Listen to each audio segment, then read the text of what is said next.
Hablaremos hoy... ¿Se puede fumar acá? No. Entonces hablaremos del tabaco en Inglaterra. Perfecto. Los primeros europeos que vieron fumar no fueron los ingleses, sino los españoles. Pero hoy hablaremos de los ingleses. Hay una leyenda escolar parecida a la de Cambronne que contaba que Sir Walter Raleigh llevó el tabaco a Inglaterra y cuando un sirviente lo vio fumar le tiró un baldazo de agua porque pensó que se estaba quemando. Parece que es falso esto, es una comodidad escolar. El primero que llevó el tabaco a Inglaterra fue el pirata y negrero llamado Hawkins.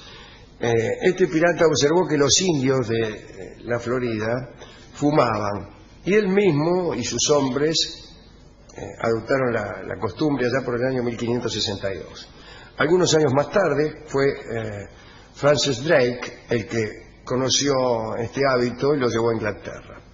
Cuentan que cuando ancló en las costas del Pacífico, cerca de San Francisco, salieron a recibirlo unos indios que fumaban. El hábito de fumar se extendió rápidamente por Inglaterra y los ingleses adoptaron la pipa como utensilio único para tal fin. Eligieron ese modo de fumar en lugar del cigarro, que es el que adoptaron los españoles, pero porque es lo que le habían visto hacer a los indios. O sea, cada pueblo adoptó la costumbre de los indios que vieron. Los que vieron los españoles fueron indios que fumaban, armaban cigarros, ¿no? Con hojas, claro, unas cuantas hojas del mismo tamaño. Los que vieron los ingleses fumaban en pipa. Por cierto, las primeras pipas que usaban los ingleses eran muy pequeñas, de barro cocido. Solían, no eran privadas, en general eran pipas de fumadero. Cualquier palabra que termine en ero me da mucha gracia. Esta casa es un fumadero. Bueno, y tantas más. Paradero, chacarita, etcétera. Todas las demás son graciosas. Bueno, los fumaderos eran lugares que empezaron a aparecer para atender a los nuevos aficionados. Como los marinos ingleses habían adquirido la costumbre de consumir tabaco de una fuente étnica distinta a la de los españoles, practicaban también distintos rituales. Los ingleses incluso desarrollaban sus propias justificaciones para utilizar tabaco. Algunas de las razones aducidas eran médicas, en especial la presunta capacidad de la planta para provocar expectoración. Y esto los médicos ingleses lo consideraban muy saludable en climas húmedos como era el que ellos mismos tenían, ¿no? Los indios, que eran mucho más sabios que los médicos actuales, no va a comparar, como todos sabemos, ¿no? Fumaban porque les hacía bien. Usted va a creer más en el doctor Finoquieto que en los chamanes. Así que el tabaco hacía bien. Esto lo sabían los indios y ahora nos mienten. Sí, Todo esto que parece... sale en la televisión, que esto y que el otro, es mentira. Sí, pero ¿no le parece que...? No, es mentira. Mire los indios. Sí, no los veo. Fumaban totalmente. Bueno, otros argumentos favorables para fumar era la supuesta propiedad embriagadora. Esto despertaba mucho interés en los tiempos isabelinos. Se le llamaba incluso al fumar beber en seco. Mirá, parece que se emborrachaban, o a ellos les parecía eso. ¿Y fumarían la planta de tabaco? ¿O Sí, podría ser fumaban eso. Pero a ellos les parecía que se emborrachaban, y que a uno le parezca que está borracho, esa es la embriaguez. Aunque me doy cuenta de que no, ahora en este instante. Muchas veces el borracho niega en forma pertinaz, sí, claro, que lo está. Así funciona con los locos. Yo estuve hablando con muchos psicoanalistas y personas que estudian estas cosas, y me han dicho que para saber si un tipo está loco hay que preguntárselo. Pero ¿y si dice que no? Si dice que no, evidentemente está loco. claro. Me lo han dicho personas que incluso interrogaban durante la Inquisición. Si el loco dice que sí, también está loco, naturalmente. Claro. La afición al tabaco pasó en poco tiempo de ser una curiosidad a ser una verdadera locura. Y esa locura sí puede atribuírsele a Walter Raleigh. Más que llevarlo a Inglaterra, él inventó una especie de moda que todos imitaban. Era, como hemos dicho alguna vez, un dandy. Y hay cosas que se dicen que son muy interesantes. Por ejemplo, ¿fumaba o no fumaba Isabel I? Unos dicen que la reina, ya vieja, casi sin pelo y con una dentadura detestable, era feísima. No era como Gene Simmons, era muy fea. Lo cual no importaba a los efectos políticos. Bueno, dicen que fumaba en pipa. Sin embargo, muchas personas, entre ellas este que habla, sostienen que la reina detestaba el tabaco. Ajá.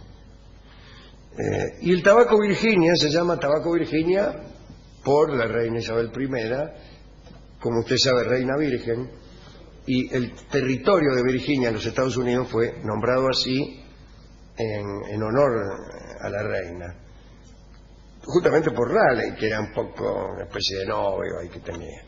Y el tabaco tomó también ese nombre.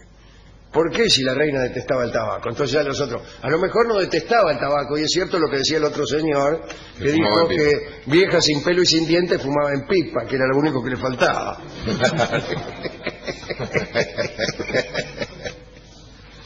Bueno, ambas cosas deben ser verdaderas, que detestaba el tabaco y que fumaba en pipa. Claro. Como puede haber pescadores que detestan la pesca, pero ahí están, fumando en pipa.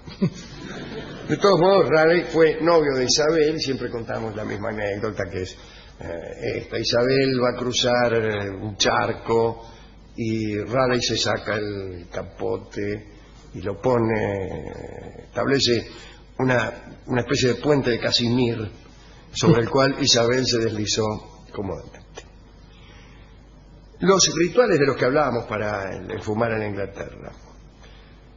A veces algunos fumadores iban al teatro cargados de pipas, con una serie de valijas llenas de aparatos.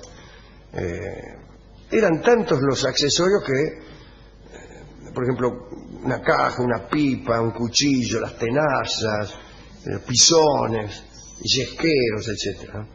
Y a veces necesitaban que un criado les llevara toda esta porquería.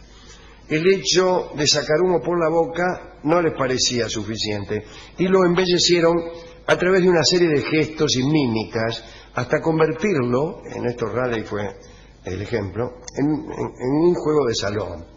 Por ejemplo, algo que no era admisible era hacer ruido de soplido cuando uno largaba el humo.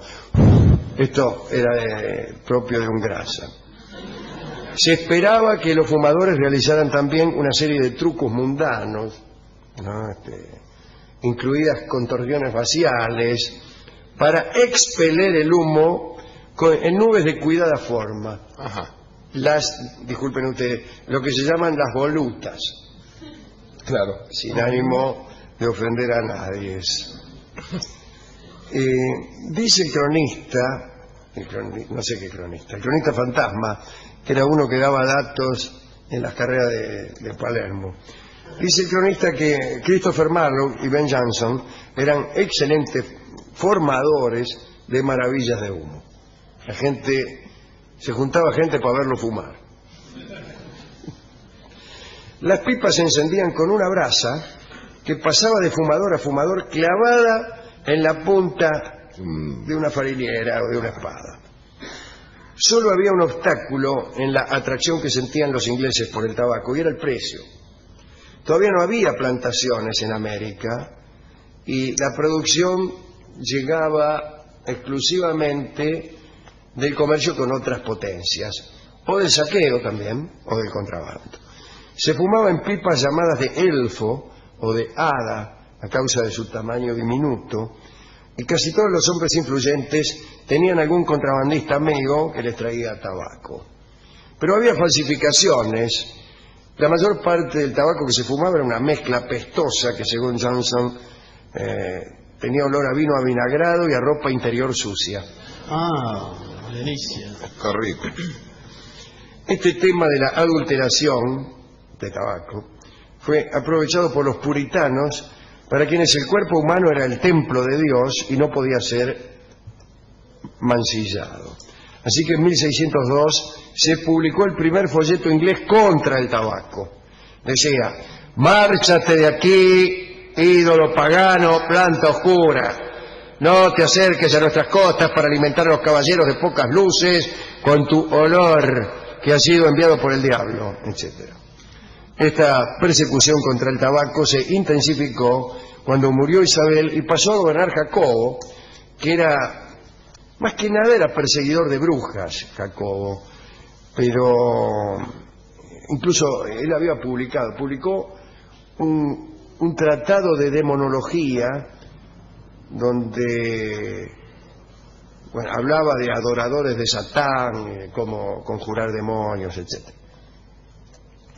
Y acostumbraba a presenciar las torturas que se hacían a los que se reputaban brujos, tomaba notas de las confesiones, etc. Y Jacobo aborrecía el tabaco porque establecía algún paralelismo entre su consumo y la brujería.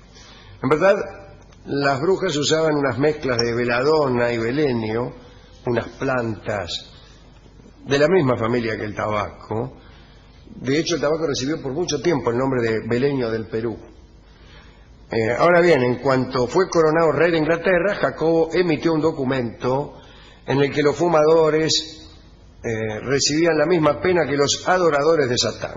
Atención, listo. Pero el documento fue ridiculizado.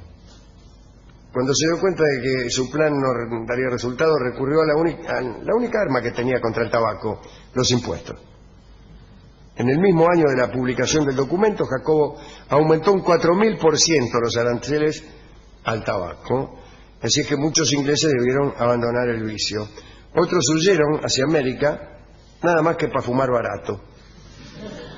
Y allí comenzó a formarse la región de Virginia como centro de producción notable, lo cual viene a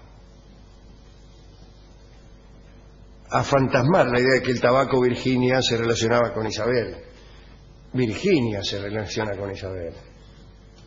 Pero no es ninguna paradoja que Isabel detestara el tabaco Virginia. No se llamaba tabaco Virginia en aquel entonces. No, claro. Solo se llamaba Virginia la región donde posteriormente se plantó el tabaco. Ajá. Y más que con ella tendría que ver con Jacobo también, ¿no? Porque este éxodo de fumadores hacia Virginia. Exactamente, se fueron a Virginia a plantar tabaco para darle bronca a Jacobo. Entre los fumadores y comerciantes de tabaco que perdieron el favor del rey en tiempos de Jacobo estaba, por supuesto, nuestro amigo Walter Raleigh, que fue decapitado en 1618, no por fumar, naturalmente, imagínense, no me imagino nada, pero de acuerdo con la crónica, sin embargo, su último acto en este mundo fue fumar una última pipa de tabaco. Le dijo: un momento, voy a fumar una pipa de tabaco y después, si el señor me quiere cortar el melón, lo hace. Cuentan que un día la reina Isabel le preguntó a Raleigh si era capaz de pesar el humo de su pipa. Es una conversación mundana. Sí, claro. ¿Cuánto pesa el humo de tu pipa? ¿Podés pesarlo? Y él dijo: sí. Y la reina dijo: ¿a qué no? ¿A qué sí? ¿A qué lo peso?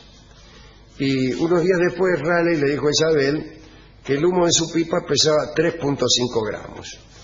La reina quiso saber cómo había hecho para llegar a esa conclusión y la respuesta de Raleigh fue la siguiente: he pesado el tabaco antes de empezar la pipa. Luego pesé la ceniza después de haber fumado y la diferencia, 3.5 gramos, es el peso del humo. La reina aceptó esa verdad.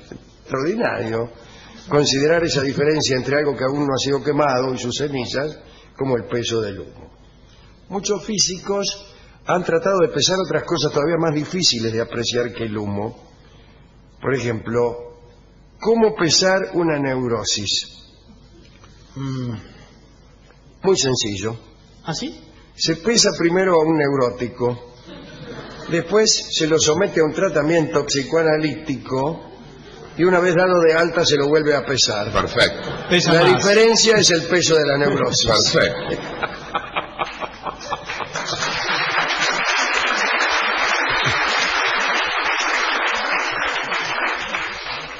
Bueno, ¿a quién podemos dedicar esto? A mí me gusta Raleigh, que además fue viajero, anduvo buscando el dorado en Sudamérica. Y también a nuestro amigo Freud, hablando de neurosis, que fumaba mucho en pipa. Es verdad. Incluso la idea que tenemos de Freud mucho se reduce a eso. Sí. ¿Quién era Freud? Un señor que fumaba en pipa. Levanta la mano el alumno Frascadelli. En la discoteca hemos buscado un tango sobre el tabaco. Rápidamente nos dieron el tango Tabaco. La Claro, primera vez ahora que sí, tenemos ¿eh? tanta Sí. suerte. Al fin, esto es 100 sobre 100, ¿eh? Nada. Esto es literalidad, no es Claro. la metáfora, como siempre. Usaremos la versión de Libertad Lamarque